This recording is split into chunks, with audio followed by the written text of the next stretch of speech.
Hello दोस्तों।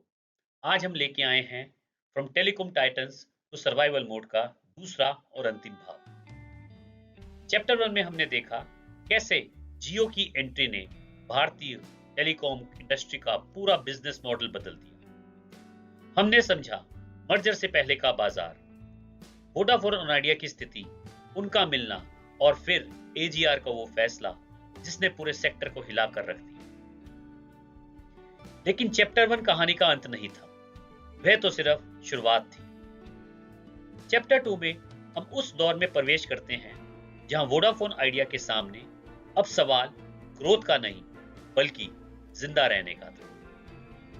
सबसे पहले हम देखेंगे 2018 से 2019 का दौर, मर्जर के बाद की असली सच्चाई, जहां नेटवर्क इंटीग्रेशन की चुनौतियां थी, प्राइस वॉर का दबाव था और शुरुआती तनाव साफ दिखाई देने लगा था। इसके बाद आएगा 2019 से 2020 का सबसे बड़ा झटका, एजीआर का फैसला, जहां रेगुलेटरी शॉक ने भारी प्रावधानों को जन्म दिया और वोडाफोन आइडिया की नेटवर्थ तेजी से खत्म हो गई। फिर हम पहुंचेंगे 2020 से 21 के सर्वाइवल फेज में, जहां सरकार के मोरेटोरियम और पॉलिसी सपोर्ट ने कंपनी को कुछ समय की सांस लेने की जगह दी। 2022 में हम देखेंगे एक ऐतिहासिक मोड़, डेट टू इक्विटी कन्वर्जन, जहां वोडाफोन आइडिया एक प्राइवेट लिडेड कंपनी से सरकार समर्थित सर्वाइवल मॉडल में बदल गई। 2023 में कहानी और कठिन हो जाती है, प्रमोटर सपोर्ट सीमित हो जाता है, डाइल्यूशन बढ़ता है और सब्सक्राइबर बेस लगातार घटता चला जाता है। 2024 में कंपनी आखिरी बड़ा दाव लगाती है, एफपीओ और 5G कैचअप, लेकिन यह दौड़ अब लीड करने की नहीं, बराबरी तक पहुंचने की थी। और अंत में हम 2025 की स्थिति को देखेंगे, जहां वोडाफोन आइडिया आज भी मौजूद है, लेकिन एक लीडर के रूप में नहीं बल्कि एक ऐसी कंपनी के रूप में जो सरकार के सहारे अपना अस्तित्व बनाए हुए है। तो चैप्टर टू एक रिकवरी की कहानी नहीं है, ये एक सर्वाइवल जर्नी है, जहां हर साल एक नई चुनौती लेकर आता है और हर फैसला कंपनी का या तो एक कदम आगे या और कमजोर बना देता है। चलिए अब इस यात्रा को साल दर साल समझते हैं, from telecom titans to survival mode, chapter two. Agenda में हमने देखा कि चैप्टर टू की शुरुआत मर्जर के बाद की असल सच्चाई से होती है और यही वह स्लाइड है जहां उम्मीद और हकीकत आमने सामने खड़ी हो जाती हैं। अगस्त 2018 में वोडाफोन और आइडिया का मर्जर औपचारिक रूप से पूरा हुआ। इस मर्जर के साथ भारत का सबसे बड़ा टेलीकॉम ऑपरेटर बना सब्सक्राइबर के हिसाब से। लेकिन समस्या ये थी, मर्जर के समय तक मार्केट की स्थिति पहले ही बिगड़ चुकी थी, प्राइस वॉर अब भी जारी था, नेटवर्क इंटीग्रेशन काफी जटिल था और जियो की ओर से प्रतिस्पर्धा दबाव लगातार बढ़ रहा था। यानी साइज तो मिल गया लेकिन स्थिरता नहीं मिली। अब अगर हम नीचे दिए गए नंबरों को देखें तो कहानी और साफ हो जाती है। 31 मार्च 2018 में वोडाफोन आइडिया के पास करीब 41 करोड़ सब्सक्राइबर थे, लेकिन सिर्फ एक साल में 31 मार्च 2019 तक यह संख्या घटकर लगभग 39.4 करोड़ रह गई। यानी मर्जर के तुरंत बाद ही सब्सक्राइबर चर्न शुरू हो गया। वही एयरटेल की बात करें तो उसका सब्सक्राइबर करीब 29 करोड़ से बढ़कर 30 करोड़ हो गया। एयरटेल ने सिलेक्टिव ग्रोथ अपनाया और स्थिति को किसी हद तक स्टेबलाइज किया। सबसे बड़ा बदलाव जियो में दिखाई दिया। जियो के सब्सक्राइबर सिर्फ एक साल में 16 करोड़ से बढ़कर 28 करोड़ हो गए। ये वही दौर था जब जियो ने स्केल डोमिनेंस हासिल कर ली और छोटे ऑपरेटर्स के लिए ये साल विकास का साल बन गया। सब्सक्राइबर 12 करोड़ से घटकर 7 करोड़ रह गए। यानी इंडस्ट्री तेजी से सिमट रही थी। इस पूरी तस्वीर से एक बात बहुत साफ है, वोडाफोन आइडिया मर्जर ने स्केल तो दिया लेकिन स्टेबिलिटी नहीं, और 2019 तक सब्सक्राइबर में लीडर होना अब मार्केट में लीडर होने की गारंटी नहीं रहा। और यही से कहानी और ज्यादा गंभीर हो जाती है, क्योंकि अब एक ऐसा फैसला आने वाला था जिसने इस तनाव को सीधे संकट में बदल दिया। अब अगले स्लाइड में हम देखेंगे एजीआर जजमेंट और बैलेंस शीट कोलैप्स 2019 और 2020। चलिए चलते हैं अगली स्लाइड की तरफ। पिछले स्लाइड में हमने देखा कि मर्जर के बाद वोडाफोन आइडिया ने स्केल तो हासिल कर लिया था, लेकिन स्टेबिलिटी अभी भी नहीं आई थी। और तभी आया एक ऐसा फैसला जिसने इस तनाव को सीधे संकट में बदल दिया। अक्टूबर 2019 में सुप्रीम कोर्ट ने सरकार की एजीआर की परिभाषा को पूरी तरह से सही ठहरा दिया। इसका मतलब था एजीआर की गणना 1999 से पीछे जाकर दोबारा की जाएगी, और सिर्फ मूल राशि ही नहीं बल्कि ब्याज, पेनल्टी और पेनल्टी पर भी ब्याज सब जोड़ दिया जाएगा। इस फैसले का असर सीधा बैलेंस शीट पर पड़ा। एक ही झटके में हजारों करोड़ रुपए के वन टाइम प्रोविजंस करने पड़े। और यही वो साल था जहां वोडाफोन ग्रुप ने अपनी बुक्स के अंदर वोडाफोन इंडिया की इन्वेस्टमेंट को राइट ऑफ कर दिया। वोडाफोन आइडिया की पहले से मौजूद वित्तीय कमजोरी और अब स्ट्रक्चरल इंसॉल्वेंसी में बदल चुकी थी। वोडाफोन आइडिया ने भारतीय कॉर्पोरेट इतिहास के सबसे बड़े घाटों में से एक रिकॉर्ड किया। कंपनी की नेटवर्थ पूरी तरह नेगेटिव हो गई। कैपेक्स में भारी कटौती करनी पड़ी, जिसका सीधा असर नेटवर्क की गुणवत्ता और कंपटीशन स्ट्रैटेजी और कंपटीशन कंपिटेंसी पर पड़ा। अब अगर हम नीचे दिए गए सब्सक्राइबर नंबर देखें तो तस्वीर और साफ हो जाती है। 31 मार्च 2019 में करीब 39.4 करोड़ सब्सक्राइबर, लेकिन सिर्फ एक साल में 31 मार्च 2020 तक यह संख्या घटकर लगभग 35.4 करोड़ रह गई। यानी करीब 4 करोड़ ग्राहक एक ही साल में चले गए। एयरटेल ने एजीआर के असर के बावजूद स्थिति को संभाला। सब्सक्राइबर करीब 30 करोड़ से बढ़कर 32 करोड़ हो गए। यह स्टेबलाइजेशन और सिलेक्टिव ग्रोथ का संकेत था। जियो के लिए यह संकट मौका बन गया। सब्सक्राइबर 28 करोड़ से बढ़कर 37 करोड़ हो गए, यानी कंसोलिडेशन लेड डोमिनेंस पूरी तरह स्थापित हो गई। छोटे ऑपरेटर्स के लिए एजीआर का झटका घातक साबित हुआ। सब्सक्राइबर 7 करोड़ से घटकर 4 करोड़ रह गए और इंडस्ट्री तेजी से सिमट गई। एक बात यहां बहुत जरूरी समझना है कि एजीआर का फैसला वोडाफोन आइडिया की कमजोरी पैदा नहीं करता, बल्कि उसने उस कमजोरी को उजागर किया और कई गुना बढ़ा दिया। इस फैसले के बाद वोडाफोन आइडिया के सामने अब सवाल प्रतिस्पर्धा का नहीं था, सवाल था कंपनी बचेगी या नहीं। और यहीं से सरकार की भूमिका शुरू हो जाती है। अब अगले स्लाइड में हम देखेंगे सर्वाइवल फेज और गवर्नमेंट मोरेटोरियम 2020-2021। चलते हैं अगली स्लाइड पर। एजीआर के फैसले के बाद वोडाफोन आइडिया एक ऐसे मोड़ पर पहुंच चुका था जहां कंपनी के सामने अब ग्रोथ या कंपटीशन का सवाल नहीं था। सवाल सिर्फ एक था, कंपनी बचेगी या नहीं। इस गंभीर स्थिति को देखते हुए सितंबर 2021 में भारत सरकार ने टेलीकॉम सेक्टर रिलीफ पैकेज की घोषणा की। इस पैकेज के तहत एजीआर और स्पेक्ट्रम ड्यूज पर 4 साल का मोरेटोरियम दिया गया। साथ ही यह विकल्प भी दिया गया कि भविष्य में इन ड्यूज पर लगने वाले इंटरेस्ट को इक्विटी में बदला जा सकता है। यह समझना बहुत जरूरी है कि यह राहत कैपिटल इन्फ्यूजन नहीं थी। सरकार ने पैसा नहीं डाला, सरकार ने सिर्फ समय दिया। यानी कैश फ्लो को कुछ समय के लिए सुरक्षित किया गया, लेकिन बिजनेस मॉडल की मूल कमजोरी वही की वही रही। इस राहत के बाद वोडाफोन आइडिया पूरी तरह प्योर सर्वाइवल मोड में चला गया। नेटवर्क कैपेक्स तेजी से घटता गया, सर्विस क्वालिटी कमजोर होती गई और सब्सक्राइबर चर्न लगातार बढ़ता चला गया। अब मार्केट में कंपनी की पोजीशन कंपटीशन से नहीं, पॉलिसी सपोर्ट से तय हो रही थी। अगर हम नीचे दिए गए सब्सक्राइबर नंबर्स देखें तो स्थिति और स्पष्ट हो जाती है। 31 मार्च 2020 में वोडाफोन आइडिया के पास करीब 35.4 करोड़ सब्सक्राइबर थे, लेकिन सिर्फ एक साल में 31 मार्च 2021 तक ये संख्या घटकर लगभग 28 करोड़ रह गई, यानी करीब 7.4 करोड़ सब्सक्राइबर एक ही साल में खो दिए गए। एयरटेल ने इस मुश्किल दौर में भी खुद को संभाला। सब्सक्राइबर बेस 32 करोड़ से बढ़कर 33 करोड़ हो गया। ये स्टेबलाइजेशन और रिपेयर फेज का संकेत था।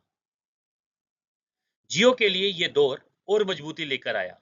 सब्सक्राइबर 37 करोड़ से बढ़कर 41 करोड़ हो गए, यानी इंडस्ट्री कंसोलिडेशन का सबसे ज्यादा फायदा जियो को मिला। अगर हम नीचे दिए गए सब्सक्राइबर नंबर्स देखें तो अदर ऑपरेटर्स के लिए ये रात भी पर्याप्त साबित नहीं हुई। सब्सक्राइबर बेस 4 करोड़ से घटकर 2 करोड़ रह गया और मार्केट तेजी से 3 खिलाड़ियों तक सीमित रह गई। इस पूरे फेज से एक बात बिल्कुल साफ है, 2021 का मोरेटोरियम वोडाफोन आइडिया को तुरंत गिरने से तो बचा दिया, लेकिन उसने कंपनी की कॉम्पिटिटिवनेस वापस नहीं लौटाई। अब सवाल यह उठता है, जब कैश फ्लो रिलीफ भी पर्याप्त नहीं रही तो अगला कदम क्या था? और उसी सवाल का जवाब है हमारा अगला slide, debt to equity conversion और गवर्नमेंट ओनरशिप 2022। तो चलिए चलते हैं अगली स्लाइड की ओर। 2021 के मोरेटोरियम के बाद अब सवाल यह था, क्या वोडाफोन आइडिया खुद को संभाल पाएगा? और इसी संदर्भ में 2022 में सरकार ने अपना अगला बड़ा कदम उठाया। 2022 में एजी और स्पेक्ट्रम ड्यूज पर लगने वाले ब्याज को इक्विटी में बदल दिया गया। इस कन्वर्जन की कीमत 10 रुपए प्रति शेयर रखी गई। इसके साथ ही भारत सरकार वोडाफोन आइडिया की सबसे बड़ी शेयर होल्डर बन गई। यह कदम इसलिए उठाया गया ताकि कंपनी का संचालन जारी रहे और टेलीकॉम सेक्टर 3 खिलाड़ियों तक सीमित रहे। लेकिन यहां एक बात बहुत जरूरी है समझना, ये राहत पैसा डालकर नहीं दी गई, ये राहत ओनरशिप डाइल्यूट करके दी गई, यानी बैलेंस शीट हल्की हुई, लेकिन नेटवर्क में नया कैपिटल नहीं आया। अब अगर हम नीचे दिए गए कंपैरेटिव चार्ट्स को देखें तो एक दिलचस्प पैटर्न सामने आता है। वोडाफोन के सब्सक्राइबर 31 मार्च 2021 में करीब 28 करोड़ थे, जो 31 मार्च 2022 तक घटकर करीब 25 करोड़ रह गए। यानी सब्सक्राइबर बेस अब भी घट रहा था, लेकिन इसके बावजूद आरपू में एक स्पष्ट बढ़ोतरी दिखती है। आरपू करीब 105 से बढ़कर 121 हो गया। ये आरपू की बढ़ोतरी नेटवर्क एक्सपेंशन की वजह से नहीं थी, ये बढ़ोतरी आई प्राइस हाइक की वजह से। पूरी इंडस्ट्री में टैरिफ बढ़ाए गए, कम वैल्यू यूजर्स बाहर हुए और बचे हुए यूजर्स ज्यादा कीमत चुका रहे थे, यानी कम ग्राहक लेकिन ज्यादा रेवेन्यू प्रति ग्राहक। एयरटेल में भी यही ट्रेंड दिखाई देता है। आरपू करीब 157 से बढ़कर 178 हो गई, लेकिन एयरटेल के मामले में ये प्राइस हाइक के साथ साथ बेटर नेटवर्क और प्रीमियम यूजर्स का भी असर था। जियो का आरपू भी करीब 138 से बढ़कर 151 तक पहुंचा। यह दिखाता है कि पूरी इंडस्ट्री अब अल्ट्रा चीप प्राइसिंग से बाहर आ रही थी। यहाँ सबसे बड़ा फर्क यह है, एयरटेल और जियो ने अपने आरपू के बढ़ोतरी के साथ साथ अपने सब्सक्राइबर भी बढ़ाए, जबकि वोडाफोन के आइडिया के लिए यह बढ़ोतरी सर्वाइवल की मजबूरी थी। 2022 में वोडाफोन आइडिया ने डेट को डाइल्यूशन से कम किया, लेकिन एयरटेल और जियो ने कैपिटल से खुद को मजबूत किया। आरपू बढ़ा, लेकिन कंपेटिटिवनेस नहीं बढ़ी। अब अगला सवाल यह है, जब ओनरशिप बदल चुकी थी लेकिन प्रमोटर सपोर्ट सीमित था, तो आगे क्या हुआ? अब अगले स्लाइड में हम देखेंगे फर्दर डाइल्यूशन और प्रमोटर का कंस्ट्रेंट 2023। तो चलते हैं अगली स्लाइड की ओर। पिछली स्लाइड में हमने देखा कि 2022 में डेट टू इक्विटी कन्वर्जन के जरिए वोडाफोन आइडिया की बैलेंस शीट तो एक तरह से स्टेबलाइज कर दिया, लेकिन 2023 आते आते एक बात साफ हो चुकी थी, ओनरशिप बदलने से कैपिटल अपने आप नहीं आ जाता। डेट टू इक्विटी कन्वर्जन के बाद सरकार वोडाफोन की एक डोमिनेंट शेयर होल्डर बन चुकी थी। वहीं दूसरी तरफ वोडाफोन ग्रुप और आदित्य बिरला ग्रुप की हिस्सेदारी काफी हद तक डाइल्यूट हो चुकी थी। और सबसे अहम बात, वोडाफोन ग्रुप ने ये साफ संकेत दे दिया कि अब वह फ्रेश कैपिटल डालने की स्थिति में नहीं है। इसका सीधा असर पड़ा कंपनी की ऑपरेशन पर। नेटवर्क इन्वेस्टमेंट्स अब भी सीमित रहे। 5G और नेटवर्क क्वालिटी में एयरटेल और जियो के साथ गैप और बढ़ता चला गया। कंपनी का फोकस अब रिकवरी से हटकर कंटिन्यूटी और सर्वाइवल पर आ गया। अगर हम कंपैरेटिव टेबल देखें तो ये फर्क साफ दिखाई देता है। 31 मार्च 2022 में करीब 25 करोड़ सब्सक्राइबर जो 31 मार्च 2023 तक घटकर करीब 23 करोड़ रह गए। हालांकि आरपू में बढ़ोतरी जरूर हुई, करीब 121 से बढ़कर 130 तक, लेकिन ये आरपू ग्रोथ नेटवर्क इंप्रूवमेंट से नहीं बल्कि इंडस्ट्री वाइड टैरिफ हाइक की वजह से आई। यानी कम सब्सक्राइबर लेकिन हर सब्सक्राइबर से थोड़ा ज्यादा रेवेन्यू। एयरटेल के मामले में कहानी बिल्कुल अलग थी। सब्सक्राइबर 35 करोड़ से बढ़कर 37 करोड़ हो गए और आरपू भी 178 से 193 तक पहुंच गया। ये growth pricing power, network quality और स्ट्रॉन्ग कैपिटल एक्सेस का नतीजा थी। जियो ने भी अपना डोमिनेंस को मजबूत किया। सब्सक्राइबर 42.5 करोड़ से बढ़कर 44 करोड़ हो गए और आरपू 151 से बढ़कर 178 तक बढ़ गया। पेरेंट फंडेड मॉडल ने जियो को पूरी आजादी दी तेजी से इन्वेस्ट करने की। अब नीचे दिए गए शेयर होल्डिंग टेबल से 2022 से पहले वोडाफोन आइडिया पूरी तरह प्राइवेट प्रमोटर लेड कंपनी थी, लेकिन 2023 तक गवर्नमेंट ऑफ इंडिया की हिस्सेदारी 0% से बढ़कर करीब 33% हो गई। वोडाफोन ग्रुप 45% से घटकर 22% पे आ गया। आदित्य बिरला ग्रुप भी 26% से घटकर 14% पर आ गया। यानी कंट्रोल और इन्फ्लुएंस धीरे धीरे प्राइवेट प्रमोटर से स्टेट की ओर शिफ्ट हो गया। इस पूरे फेस में एक बात बहुत साफ निकलती है। 2023 तक वोडाफोन आइडिया डाइल्यूशन के जरिए जिंदा तो रहा, लेकिन प्रमोटर कॉन्स्ट्रेंट ने उसकी कंपेटिटिव एबिलिटी काफी हद तक सीमित कर दी। अब सवाल यह उठता है, जब प्रमोटर सपोर्ट सीमित था और कंपटीशन आगे निकल चुका था, तो वोडाफोन आइडिया ने आगे क्या किया? और इसका जवाब है हमारा अगला स्लाइड, एफपीओ, 5G कैचअप और कैपिटल रेस 2024। तो बढ़ते हैं अगली स्लाइड की ओर। 2023 तक आते आते ये साफ हो चुका था कि वोडाफोन आइडिया के पास दो ही विकल्प बचे हैं, या तो कैपिटल जुटाया जाए या फिर धीरे धीरे मार्केट से बाहर हुआ जाए। इसी दबाव में 2024 में वोडाफोन आइडिया ने एक बड़ा follow up public offer launch किया। इसका उद्देश्य साफ था, ऑपरेशंस को चलाए रखना, गवर्नमेंट ड्यूज को संभालना और 5G की दौड़ में पूरी तरह पीछे न रह जाना। लेकिन 2024 तक इंडस्ट्री पूरी तरह 5G लेड कंपटीशन में बदल चुकी थी। एयरटेल और जियो देश भर में 5G को न सिर्फ रोल आउट कर चुके थे बल्कि उससे रेवेन्यू भी जनरेट करने लगे थे। यहीं से सबसे बड़ा फर्क पैदा हुआ, कैपिटल अवेलेबिलिटी। अब अगर हम दी गई तालिका को देखें तो वोडाफोन आइडिया का सब्सक्राइबर 23 करोड़ से घटकर 21.5 करोड़ रह गए।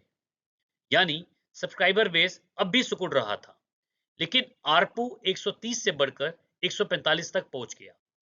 यह बढ़ोतरी बेहतर नेटवर्क की वजह से नहीं बल्कि टैरिफ हाइक और लो वैल्यू यूजर्स के एग्जिट की वजह से आई।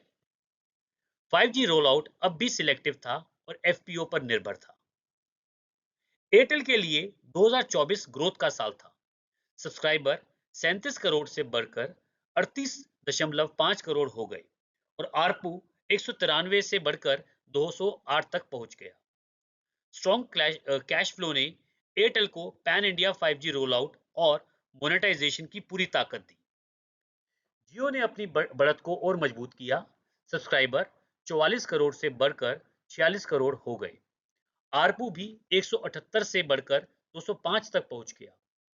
पेरेंट फंडेड मॉडल ने जियो को 5G रेस में सबसे आगे बनाए रखा। अब नीचे दिए गए देन वर्सेस नाउ कंपैरिजन को देखें। 2018 में वोडाफोन आइडिया 41 करोड़ सब्सक्राइबर के साथ मार्केट लीडर था, लेकिन 2024 तक यह संख्या लगभग आधी होकर 21.5 करोड़ रह गई। 2018 में कंपनी का फोकस था ग्रोथ और लीडरशिप। 2024 में फोकस है कॉन्टिन्यूटी और सर्वाइवल।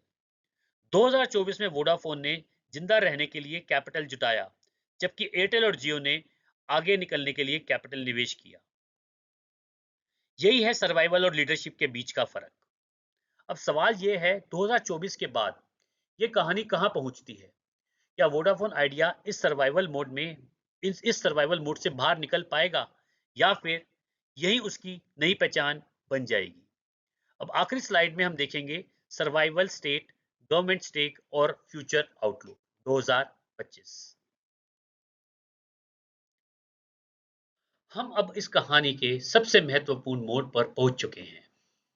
साल 2025, वह साल जहां यह पूरी तरह साफ हो जाता है कि वोडाफोन आइडिया आज किस स्थिति में खड़ा है। 2025 तक आते आते वोडाफोन आइडिया एक सर्वाइवल मोड में काम कर रही कंपनी बन चुकी है। कंपनी मौजूद है, लेकिन एक लीडर के तौर पर नहीं। इसका मुख्य उद्देश्य अब ग्रोथ या डोमिनेंस नहीं, बल्कि कॉन्टिन्यूटी और अस्तित्व बनाए रखना है। इस सफर का सबसे बड़ा बदलाव ओनरशिप स्ट्रक्चर में दिखाई देता है। 2025 तक भारत सरकार वोडाफोन आइडिया की लगभग 49% हिस्सेदारी अपने पास रखती है, यानी सरकार अब सिर्फ रेगुलेटर नहीं, बल्कि कंपनी की एक प्रमुख शेयर होल्डर भी है। ये बदलाव इस बात का संकेत है कि वोडाफोन आइडिया अब एक स्टेट सपोर्टेड ऑपरेटर बन चुका है। अगर हम नीचे दिए गई तालिका देखें, तो इंडस्ट्री की सच्चाई और साफ हो जाती है। सब्सक्राइबर लगभग 21.5 करोड़ से घटकर 20.5 करोड़ रह गए। आरपू 142 से बढ़कर 150 तक जरूर पहुंचा है, लेकिन यह बढ़ोतरी नेटवर्क लीडरशिप से नहीं, बल्कि प्राइस हाइक और टैरिफ डिसिप्लिन की वजह से आई है। एयरटेल ने अपनी ग्रोथ जर्नी जारी रखी है। सब्सक्राइबर 38.5 करोड़ से बढ़कर 40 करोड़ तक पहुंच चुके हैं और आरपू 208 से बढ़कर 225 हो गया है। यह growth strong execution 5G monetization का नतीजा है। जियो अब भी मार्केट लीडर बना हुआ है। सब्सक्राइबर 46 करोड़ से बढ़कर 47.5 करोड़ तक पहुंच चुके हैं और आरपू 205 से बढ़कर 230 तक पहुंच गया है। कैपिटल स्ट्रेंथ और स्केल ने जियो को पूरी इंडस्ट्री का बेंचमार्क बना दिया है। 2025 तक आते आते भारतीय टेलीकॉम इंडस्ट्री एक 2.5 प्लेयर स्ट्रक्चर में स्थिर हो चुकी है। दो मजबूत लीडर एयरटेल और जियो और एक सर्वाइवर वोडाफोन आइडिया। नीचे दिए गए शेयर होल्डिंग टेबल को देखें। 2018 में वोडाफोन आइडिया पूरी तरह प्राइवेट प्रमोटर लेड कंपनी थी। 2023 में सरकार सबसे बड़ी शेयर होल्डर बनी और 2025 तक सरकार की हिस्सेदारी लगभग 49% तक पहुंच गई, यानी ओनरशिप धीरे धीरे प्राइवेट प्रमोटर्स के हाथ से निकलकर स्टेट की ओर शिफ्ट हो गई। 2025 तक वोडाफोन आइडिया ना तो मार्केट लीडर है और ना ही पूरी तरह मार्केट ड्रिवन। ये अब एक ऐसी कंपनी है जो कैपिटल डोमिनेटेड इंडस्ट्री में स्टेट सपोर्ट के सहारे जिंदा है। और यही इस कहानी का सबसे अहम सवाल पैदा होता है। आगे वोडाफोन आइडिया का भविष्य क्या हो सकता है? इस पूरी यात्रा से हमने क्या सबक सीखे और क्या कुछ ऐसा था जो अगर हम पहले बेहतर तरीके से मैनेज किया जाता तो कहानी कुछ और हो सकती थी। अब अगले और आखिरी स्लाइड में हम देखेंगे वोडाफोन आइडिया का future outlook, key lessons learned और what could have been managed better. तो चलते हैं लास्ट स्लाइड पे। हम अब इस पूरी यात्रा के अंतिम पड़ाव पर पहुंच चुके हैं। एक ऐसी यात्रा जो शुरू हुई थी मार्केट लीडर बनने के सपने के साथ और समाप्त हो रही है सर्वाइवल मोड में। सबसे पहले वोडाफोन आइडिया के भविष्य की बात करते हैं।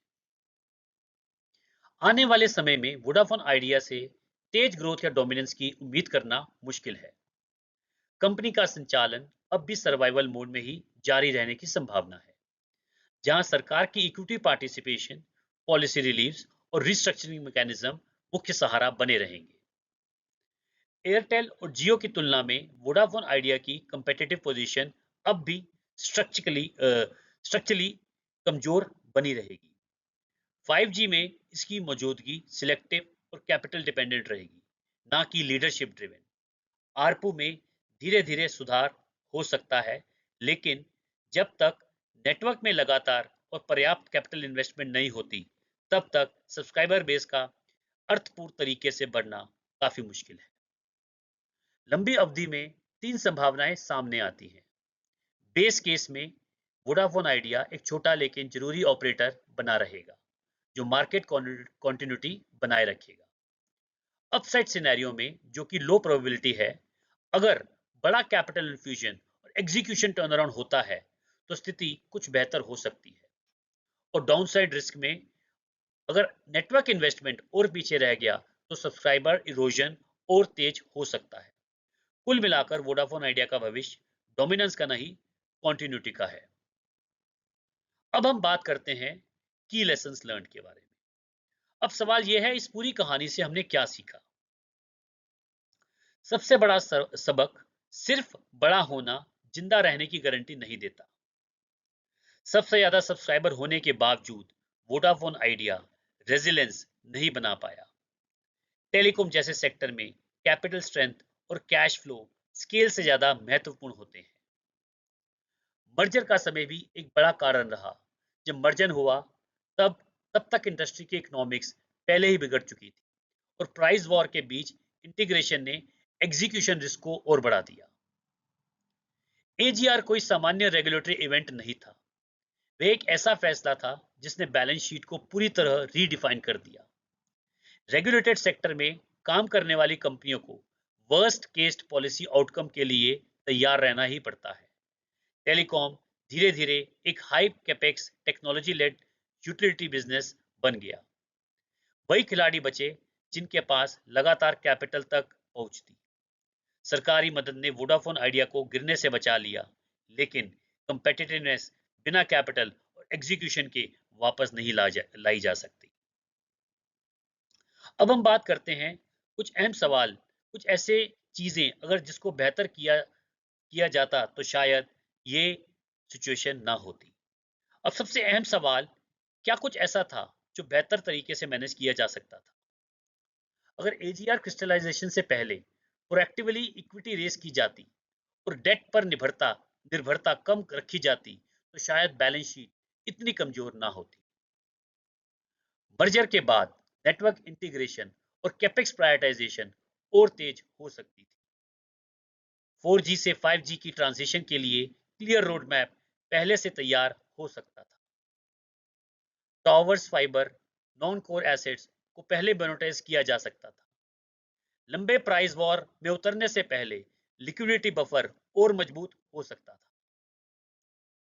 एजीआर को लेकर ऑप्टिमिस्टिक इंटरप्रिटेशन की बजाय अगर एडवर्स आउटकम के लिए प्लानिंग की जाती तो फाइनेंशियल शॉक कुछ हद तक कम किया जा सकता था। अंत में यह कहानी सिर्फ एक टेलीकॉम कंपनी की नहीं थी, ये एक सबक है डिस्ट्रप्शन का, रेगुलेशन का और कैपिटल डिसिप्लिन का। ये इस पूरी कहानी का आखिरी अध्याय है। हम आशा करते हैं कि आपको ये कहानी पसंद आएगी और इससे लिए गए जो हम सबक ले रहे हैं वो हमको आगे आने वाले टाइम के अंदर सहयोग करेंगे कि किस तरह से प्रोएक्टिव प्लानिंग से हम बड़े बड़े डिजास्टर को रोक सकते हैं। Telecom titans to survival mode देखने के लिए धन्यवाद।